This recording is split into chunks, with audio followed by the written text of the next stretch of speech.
Now let's start with our next topic, that is the classification of LA. ठीक है, ये आपको आपके आंसर में इंक्लूड करना थोड़ा इम्पॉर्टेंट होता है, जिसमें से ये जो क्लासिफिकेशन है based on chemical structure, this is very important for you to write in the exam. ठीक है, तो केमिकल स्ट्रक्चर के बेसिस पे दो तरह के होते हैं, ईस्टर्स एंड अमाइड्स. ओके, मैंने अपने कॉलेज टाइम में ईस्टर्स का एक जिंगल बना के लर्न कर लिया था, ताकि फिर अमाइड्स अपने आप लर्न हो गए थे. ओके, सो मैंने जो जिंगल बनाया था वो मैं आपसे शेयर कर दूँगी, बाकी आप चाहें तो अपना खुद का भी एक जिंगल बना सकते हैं. ओके, तो मैंने इसको इस तरह से याद किया था कि ईस्टर्स को हम देखें तो chloroprocaine, tetracaine, procaine, propoxycaine, benzocaine, butacaine and cocaine.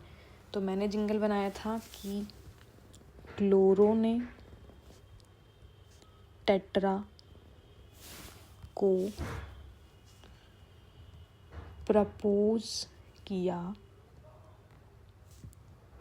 और बेंजो के साथ कोकेन लिया. ठीक है, तो एक सेंटेंस बना के मैंने इसको याद किया था, जिसमें आता है chloroprocaine, tetracaine, procaine and propoxycaine, benzocaine and cocaine. तो अगर आप आपके क्लासिफिकेशन में इतने भी नाम लिख देंगे तो भी आपको मार्क्स मिल जाएंगे. तो हमारा क्लोरोप्रोकेन हो गया, टेट्राकेन हो गया, procaine, propoxycaine, benzocaine and cocaine. इस जिंगल में ये सारे आ चुके हैं. ब्यूटाकेन आप याद रख लेना. ठीक है, और बाकी जितने भी बचे हैं वो अमाइड्स होते हैं, जैसे कि लाइडोकेन, आर्टिकेन, ब्यूपीवेकेन, डाइब्यूकेन, एटिडोकेन, मैपीवेकेन, प्राइलोकेन, रोपीवेकेन. अब यहाँ पे प्राइलोकेन और प्रोकेन में बहुत बार कन्फ्यूजन होता है. आप इसे स्पेसिफिकली याद रखें कि अगर ईस्टर्स हैं तो प्रोकेन आएगा और अमाइड्स हैं तो प्राइलोकेन आएगा. ओके, ये एक classification based on chemical structure है, आप इसको याद कर लीजिएगा. अब दूसरे जो क्लासिफिकेशन है वो थोड़े इजी हैं. ठीक है, सोर्स के बेसिस पे, मतलब कि हम किस तरह से LA को एक्सट्रैक्ट कर रहे हैं. तो दो तरह के होते हैं, नेचुरल एंड सिंथेटिक. नेचुरल में सिर्फ एक ही आता है जो कि होता है कोकेन. ओके, नेचुरल, और बाकी सारे जो हैं rest all are synthetic.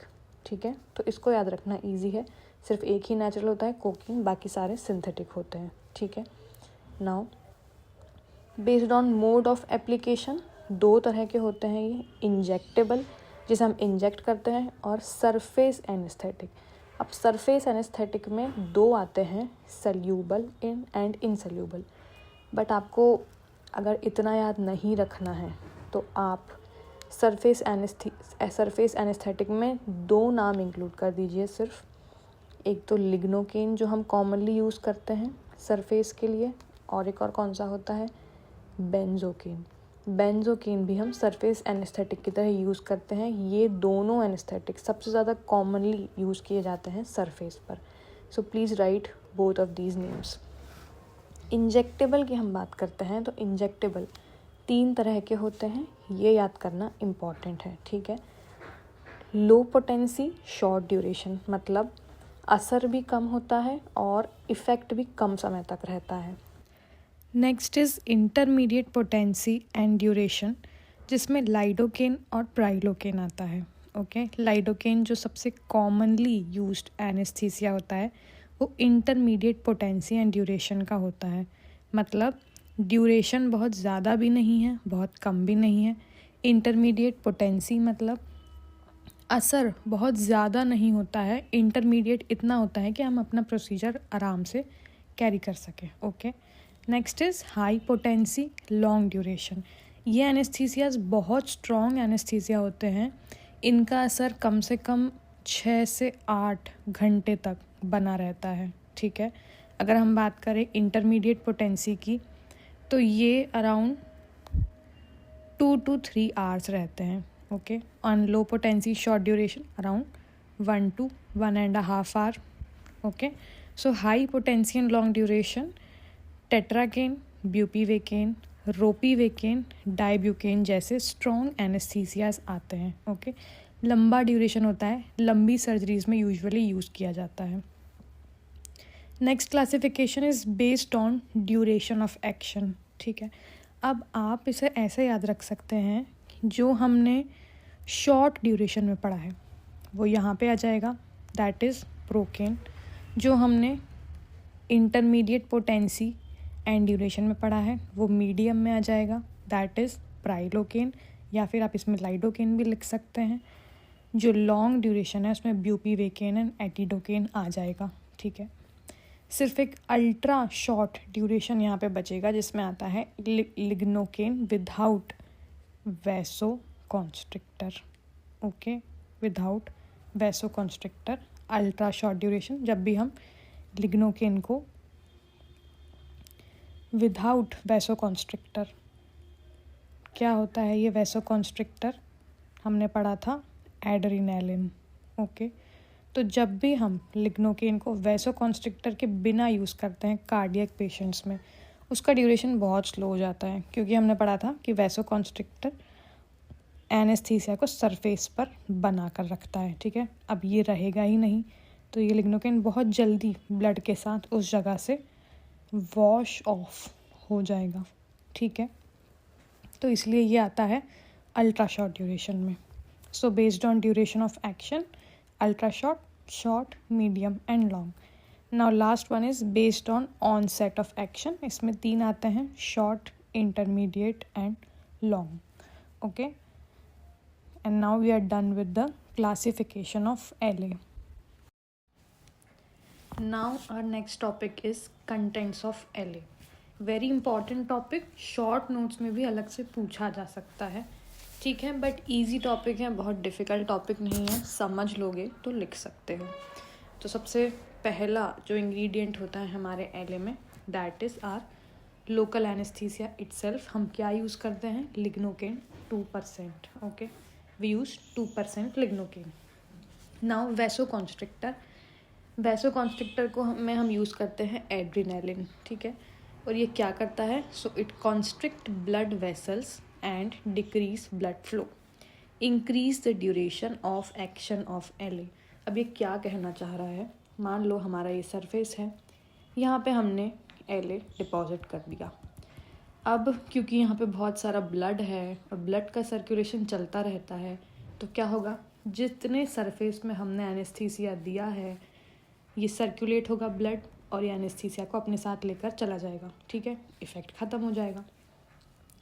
We want something जो कि इस LA के मॉलिक्यूल्स को इस सरफेस पर कुछ समय तक बना कर रखे, जब तक हमारा प्रोसीजर कंप्लीट नहीं हो जाता, ठीक है। तो हम क्या करते हैं, हम एक वैसोकॉन्स्ट्रिक्टर यूज़ करते हैं, मतलब कि ये जो हमारा वेसल्स हैं जिसमें हमारा LA गया है वो उसको कॉन्स्ट्रिक्ट कर देगा, मतलब वो LA को जाने नहीं देगा वहाँ से आसानी से, उसी जगह पर उसको रखेगा वो जब तक हमारा प्रोसीजर नहीं हो जाता तब तक, ठीक है। इसलिए इसे कहते हैं वैसोकॉन्स्ट्रिक्टर, ठीक है। कॉन्स्ट्रिक्ट कर देता है वो उस जगह की वेसल्स को, जिससे कि LA जो है वो उसी जगह पर बना हुआ रहेगा, जिससे कि duration of action of LA बढ़ जाएगा। बट इसका एक कॉन्ट्रा इंडिकेशन होता है कि हम कभी भी लिग्नोकेन को वैसोकॉन्स्ट्रिक्टर के साथ कार्डियोवैस्कुलर पेशेंट्स में नहीं देते हैं, इट इज़ कॉन्ट्रा इंडिकेटेड, ठीक है। Now if we talk about the doses is 0.2 milligram approx for healthy patient and 0.04 milligram for patient with cardiovascular history, ठीक है। तो हम इतना एड्रेनालिन हेल्दी पेशेंट में दे सकते हैं, लेकिन अगर कोई कार्डियोवैस्कुलर पेशेंट है तो हम उसमें डोज कम करके देंगे, दैट इज़ 0.04 मिलीग्राम। समझ में आया vasoconstrictor. Next is our reducing agent.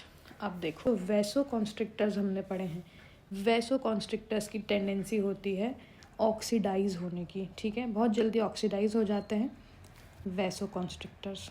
So we want something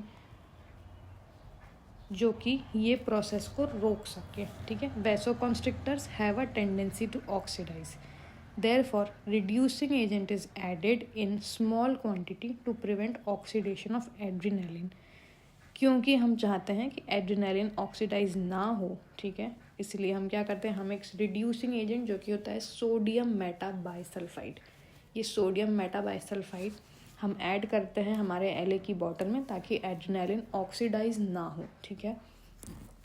तो वो क्या करता है, सोडियम मेटाबाइसल्फाइड वो खुद ऑक्सीडाइज हो जाता है, so it act as a reducing agent, वो खुद ऑक्सीडाइज होता है और वो एक रिड्यूसिंग एजेंट की तरह काम करता है। समझ में आया? खुद ऑक्सीडाइज हो जाएगा बट वैसो कॉन्स्ट्रिक्टर को ऑक्सीडाइज नहीं होने देगा, sodium metabisulphite. Next is are preservative. Now जैसे कि हमारे खाने की चीज़ों में प्रिजर्वेटिव्स डलते हैं ताकि खाने की चीज़ों की शेल्फ लाइफ बढ़ जाए, वैसे ही हम अपनी LA की बॉटल में भी एक प्रिजर्वेटिव ऐड करते हैं ताकि उसकी शेल्फ लाइफ बढ़ जाए।